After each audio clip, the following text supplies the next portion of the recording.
Welcome to Lekan Eto Speak YouTube channel. Thanks for watching. Please don't forget to subscribe. Lovers all over the world, welcome to our YouTube channel. Gẹ́gẹ́ bí ẹ ti mọ̀ pé update lọ́lọ́kọ̀ òjọ̀kan náà la máa mú wá fún yín. Update eléyìí tí a tún mú wá fún yín, èsì àti ìdáhùn àti àbáyọ ẹjọ́ tí Adédoyin tó pè, ẹjọ́ kòtẹ́milọ́rùn. Gẹ́gẹ́ bí ẹ ti mọ̀ wípé gbogbo àwọn ẹjọ́ yìí náà ni à ń fún yín ní update ẹ̀, gbogbo bó ṣe ń lọ láti ìṣẹ̀bẹ̀rẹ̀. So a fẹ́ jẹ́ kẹ́ ẹ farabalẹ̀ kẹ́ ẹ gbọ́ nǹkan tí ilé ẹjọ́ wí nípa ẹjọ́ kòtẹ́milọ́rùn tí Adédoyin pè àwọn fámílì Timothy Adégòkè tí ó kú ní ọdún bíi 3 sí 4 sẹ́yìn ní hòtẹ́ẹ̀lì Adédoyin. So ẹ farabalẹ̀ kẹ́ ẹ gbọ́ ọ̀rọ̀ lẹ́kùnrẹ́rẹ́ nípa lẹ́nu Oríyọmí Hamzat, update tí wọ́n fún wa. So ẹ farabalẹ̀ kẹ́ ẹ gbọ́. Yes, ẹ̀yin èèyàn wa, this is going to be very brief and straightforward. Kò sí celebration tá à ń ṣe fún pé wọ́n ní kí wọ́n lọ pààyàn kan, kí ni a fẹ́ gbà nù kéèyàn kan kú.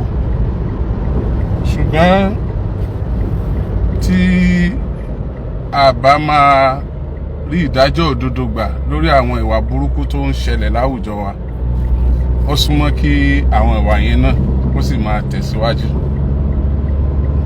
Ilé ẹjọ́ kòtẹ́milọ́rùn tó wà ní ìlú Àkúrẹ́ ni Adédoyin ló gbé ẹjọ́ lọ lẹ́yìn tí ilé ẹjọ́ gíga tìpínlẹ̀ Ọ̀ṣun tí ó ti dájọ́ pẹ̀lú adájọ́ àgbà nípínlẹ̀ Ọ̀ṣun nígbà náà, tí wọ́n ti dájọ́ wípé kí wọ́n lọ yẹgi fún Adédoyin àti àwọn méjì kan lórí ikú Timothy.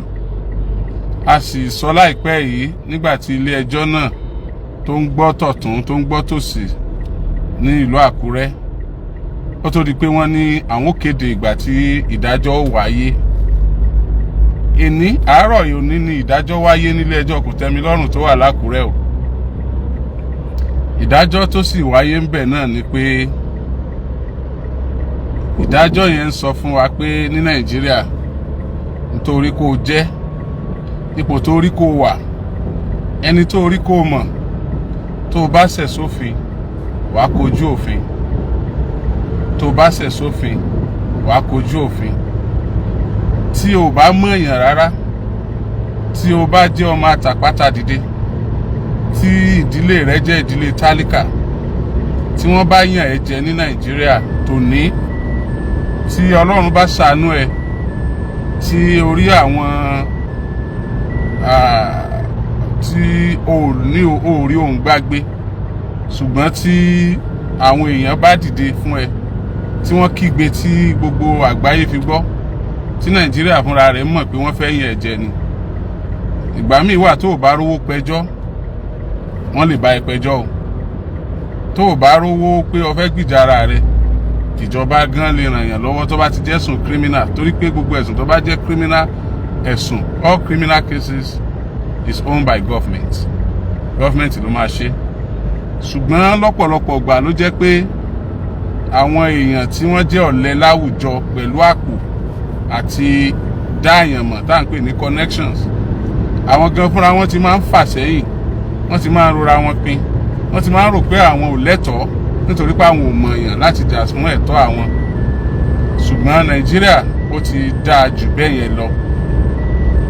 Eléyìí la fi sọ fún ẹ̀yin wa tẹ́ wà lókè òkun, àtẹ̀yin tẹ́ ń sá lọ, àtẹ̀yin tẹ́ tiẹ̀ nígbàgbọ́ nínú Nàìjíríà mọ́ rárá pé ó lè dáa. Nàìjíríà sì lè dáa o. Ìkan pàtàkì nínú ẹ̀rí mọ́ jẹ́ mi ìṣó, òun ni ìdájọ́ tó wáyé lónìí nílé ẹjọ́ gíga, ilé ẹjọ́ kòtẹ́milọ́rùn nílùú Àkúrẹ́ lórí ikú tó pa Timothy. Èyí tí gbogbo nǹkan tó ń tọ́ka sí olùdásílẹ̀ àti ẹni tó ní ilé ìtura tí Timothy kú sí. Bẹ́jọ́ yẹn ṣe pẹ́ tó fa fàǹfà oríṣiríṣi tó. Adájọ́ Adépèlé Òjó tí wọ́n jẹ́ adájọ́ àgbà nípínlẹ̀ Ọ̀ṣun gbà náà, àwọn náà ni wọ́n ṣẹjọ́ yẹn tí bàbá wa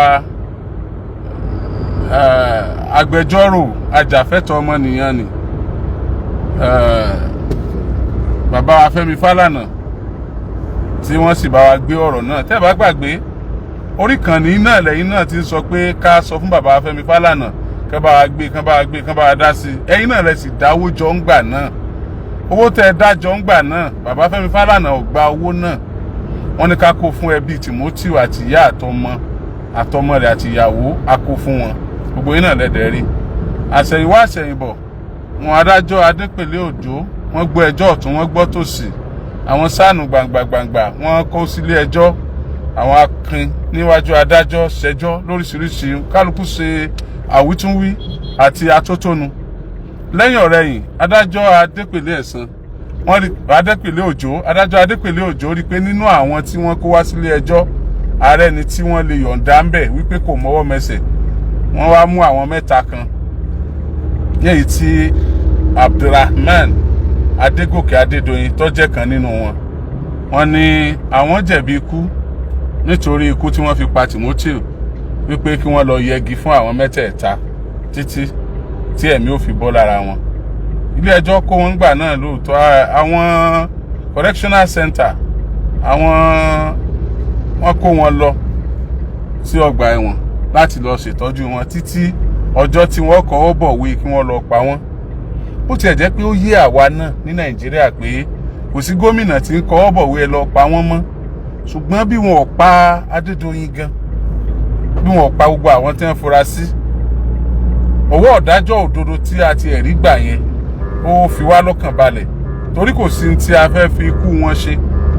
Lóòótọ́ ni ikú wọn ò lè jí Timothy mọ́, ṣùgbọ́n àwọn náà ò ní mọ rìn kán máa yan pa agbádá nígboro pé olówó sohun gbogbo tán ìyá ní ọjọ́ ọmọ tálíkà. Ṣé gbogbo wa lájọmọ olówó ni? Ṣé gbogbo wa náà bí nídìílé olówó ni? Ẹni tó lówó lónìí náà jọmọ tálíkà ńgbà kan tí olówó tàná tí wọ́n bá ti pa òun tó náà do olówó lónìí kò ní mọ yan pa agbádá àwọn ọmọ rẹ̀ ò ní mọ̀ pé ọmọ wọn ní ọmọ bàbá olówó, ìdílé wọn náà ò ní mọ rí nǹkan tọ́ka sí. Ó tó di pé àwọn olówó wọn pa àwa tá à ń gbìyànjú tán ni a fi gbé ọ̀rọ̀ náà lérí ńgbà náà tó sì jẹ́ pé ọ̀rọ̀ náà ló di ní tí ọ̀pọ̀lọpọ̀ di ọ̀tá wa sí. Ọ̀rọ̀ náà ló di ní tọ́pọ̀lọpọ̀ tí wọ́n ń wá ìṣubú wa lóríṣiríṣi ọ̀nà sí. Ṣùgbọ́n àwa mọ̀ pé tó bá jẹ́ pé àṣẹ nítorí nǹkan kan torí òdodo lọ, gbogbo ohun tí wọ́n bá ń gbé, ọwọ́ tán bá ń gbé, àtẹsẹ̀ tán bá ń gbé àti gbìyànjú wọn, Ọlọ́run tó dá wa tó dẹ̀ rán wa ń ṣe òdodo ó ju ẹ̀dá lọ, yóò sì mọ kápá wọn. Wọ́n bá gbowó fún yàn kó fi hùwà tí ò tínú tiẹ̀ gan wá tó yẹ pé tó bá dénú ilé tó sùn àbọ̀ náwó yẹn inú rẹ̀ ọmọ bàjẹ́. Tó bá náwó yẹn lórí ọmọ kò ní retí dáadáa kankan lórí ọmọ tọrọ mọ̀ pé owó ẹ̀jẹ̀ ló ń ná lórí ọmọ. Kéèyàn fẹ́ ikú òun fẹ́ fi bàyàn jẹ́ nítorí èyí kankan kò kan ẹni tó bá mọ̀ pé òun gbéṣẹ́ Ọlọ́run lọ́wọ́, inú rẹ̀ ọmọ dùn. Kódà bó ṣe ń bàjẹ́ yẹn inú rẹ̀ ọmọ dùn yóò sì máa ṣe tó ń ṣe lọ ni. Fún díẹ̀ yìí mo ní ó máa brief ó dẹ̀ máa wà straight forward. Ẹ má bínú, ẹ jẹ́ ńlá mọ́lẹ̀ kí a lè máa lọ. Wọ́n ti dájọ́ o nílé ẹjọ́ Kòtẹ́milọ́rùn tó wà l'Ákúrẹ́. Lẹ́yìn tí adájọ́ Adépèlé Òjó tán dájọ́ tán, ẹni Adédoyin àti àwọn mẹ́ta yòókù gbé ẹjọ́ lọ sílé ẹjọ́ Kòtẹ́milọ́rùn pípa àwọn faramọ́ ẹjọ́ tí wọ́n dá ní ilé ẹjọ́ gíga ìpínlẹ̀ Ọ̀ṣun. Ilé ẹjọ́ Kòtẹ́milọ́rùn tó wà ní Àkúrẹ́, àwọn agbẹjọ́rò tí wọ́n máa ń gbọ́ wa tán máa ń wò wá ti fìdí ẹ̀ múlẹ̀ fún mi pé ohun gangan ló yẹ kí wọ́n ó lò, pé tó yẹ kán lò náà lọ yẹn.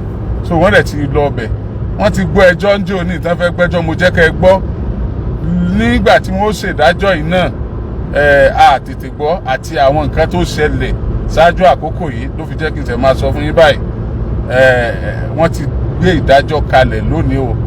Ìdájọ́ tí wọ́n sì dá nílé ẹjọ́ Kòtẹ́milọ́rùn náà ni pé gbogbo ẹjọ́ tí wọ́n dá pátápátá nílé ẹjọ́ gíga èyí tó wà nípínlẹ̀ Ọ̀ṣun kó wà bẹ́ẹ̀, wípé ẹjọ́ yẹn wọ́n dá dáadáa, wípé ẹjọ́ Kòtẹ́milọ́rùn tí wọ́n pè wọ́n jù sígbó, ẹjọ́ Kòtẹ́milọ́rùn tí Adédoyin pè ó tún pé ẹjọ́ yẹn lulẹ̀, pé ìdájọ́ tí wọ́n dá nípínlẹ̀ Ọ̀ṣun ní ẹjọ́ gíga ìpínlẹ̀ Ọ̀ṣun lábẹ́ onídàájọ́ àgbà Adépèlé Òjó tí wọ́n fẹ̀yìntì níjó ní tí wọ́n ti fẹ̀yìntì a lè sọ tí ẹ sọ ọlọ́bì fẹ̀yìntì yẹn torí yẹn tún wà complicated nígbà tó táìmù kan. Ọlọ́run ṣàánú wa. Adájọ́ Adépèlé Òjó sá àwọn ni wọ́n dájọ́ yẹn. So wọ́n ní gbogbo ẹjọ́ tí wọ́n dá pé kò sí báyóbáyó ń bẹ̀ pé bó ṣe yẹ kí wọ́n dá náà ni wọ́n dá yẹn. Ìyẹn wá fìdí ẹ̀ múlẹ̀ pé ní tí wọ́n sọ pé kó lọ ṣẹlẹ̀ fún Adédoyin àti àwọn tó kù náà ni kó lọ ṣẹlẹ̀.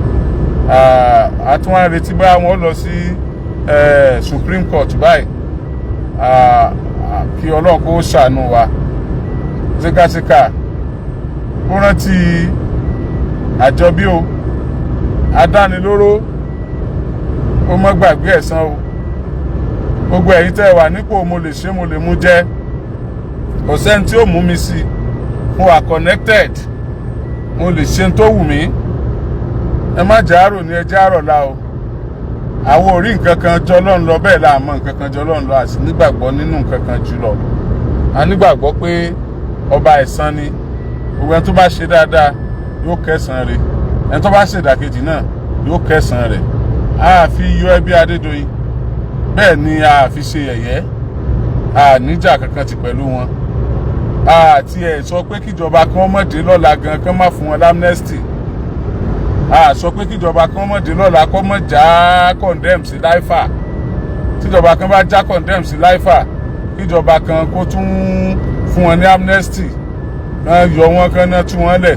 Wàláhì afaramọ́ kò dìjà. Ó dàbá àgán bá lágbára ká rìnrìn bẹ́ẹ̀, a lè bá wọn bẹ lọ́hùn kó rí bẹ́ẹ̀. Ṣùgbọ́n mo lè ṣe, mo lè jẹ lọ, kò sẹ́ni tí ó mú mi sí.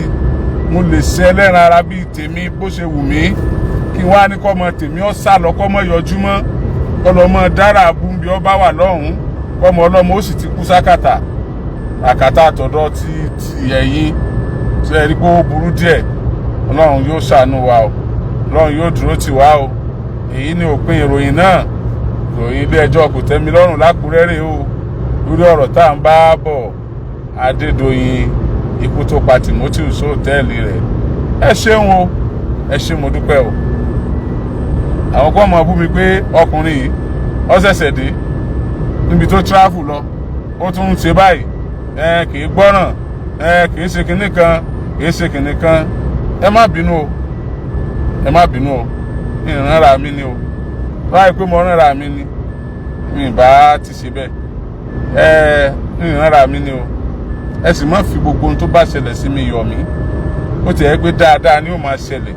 Ẹ má fi nǹkan kan yọ̀ wá, ẹ má fa ìlówó lọ́wọ́ yọ̀ wá, ẹ má fa ilé pàṣẹ yọ̀ wá, ẹ má fọ̀lẹ́ tá a jẹ́, ẹ má fi yọ̀ wá.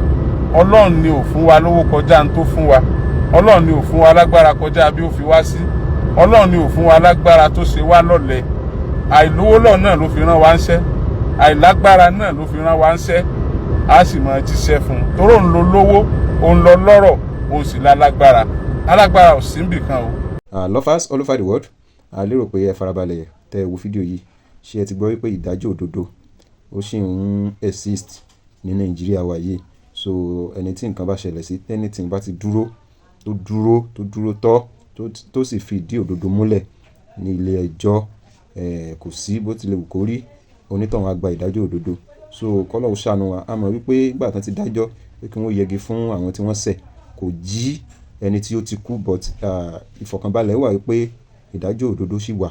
Eléyìí yóò tún máa ṣí ẹni tó bá fẹ́ hùwà ìbàjẹ́ létí láwùjọ wípé kò sí mò ń ṣe lè ṣètò ọwọ́ pálábá wọn á ṣègi lọ́jọ́ kan náà ni. So ẹ̀yin tẹ́ bá ṣe ń darapọ̀ mọ́ channel, ẹ comment, ẹ likes, ẹ subscribe, ẹ share. So we love you all. Thanks for watching.